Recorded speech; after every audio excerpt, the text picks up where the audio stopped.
Ադրբեջանցի զինվորականի զրուցակիցը հարցնում է, ինչու պատերազմը ձգվեց այդքան երկար 44 օր։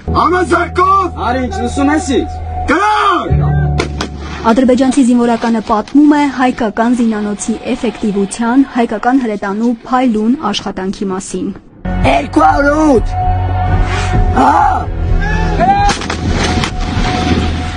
Əsas səbəblərindən biri artilleriya atəşinin üstünlüyüdür. Düşmən deyil. Գլխավոր պատճառներից մեկը հրետանային կրակի գերակայությունն էր, այն թշնամունն էր, որովհետև մենք շատ D30, D44 ունեինք, դրանք 15 կիլոմետր են խփում, բայց թշնամին ուներ D20, որը 30 կիլոմետր է խփում։ Իրենց դնդանոթներն ինձնից 15 կիլոմետրի վրա էին տեղակայում։ Ես արկը լիցքավորում ու չէի կարողանում նրանց խփել, իսկ իրենք ինձնից 30 կիլոմետր հետել էին խփում։ Իմ դիվիզիոններին դա դանդաղեցնում էր իմ հարձակումը։ Պատերազմի ժամանակ Ադրբեջանի բանակի զինամթերքը պարզվում է սպառվել էր, ավելին Արցախի վրա հարձակված թշնամու զորքը ծանր վիճակում է եղել։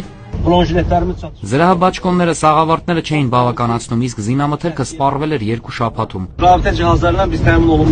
Կապի սարքավորումներով ապահոված էր զորքի միայն 49%-ը, 51%-ը կապի սարքավորումների պակաս ուներ։ Կռվից 3 օր առաջ T-55 տանկեր էին ուղարկել, ոչ մեկը կապի սարք չուներ, տանկը տանկի հետ չէր կարողանում կապ ապահովել։ Սպանված ադրբեջանցի գնդապետը խոսում է նաև Ադրբեջանի ամենաբարձրաստիճան զինվորականների քաղաքական ինտրիգների մասին։ Պարզվում է, նրանք չէին ցանկանում պատերազմ սկսել Ղարաբաղի համար։ Դրանց նպատակը պարոն նախագահի կամքը կոտրելն էր, որ Ղարաբաղից հրաժարվի տպավորություն ստեղծելով, թե մեր ուժերը չեն հերիքի։ Այս զայնագրությունը հրապարակած ընդդիմադիր ադրբեջանական լրատվամիջոցը, որի թիմն Ալիևի բռնաճնշումներից Գերմանիա փախած ադրբեջանցիներն, ընդգծում է, որ այս բացահայտումներն արած ադրբեջանցի գնդապետը ականի վրա պայթել է ձայնագրված խոսակցությունից մի քանի օր անց։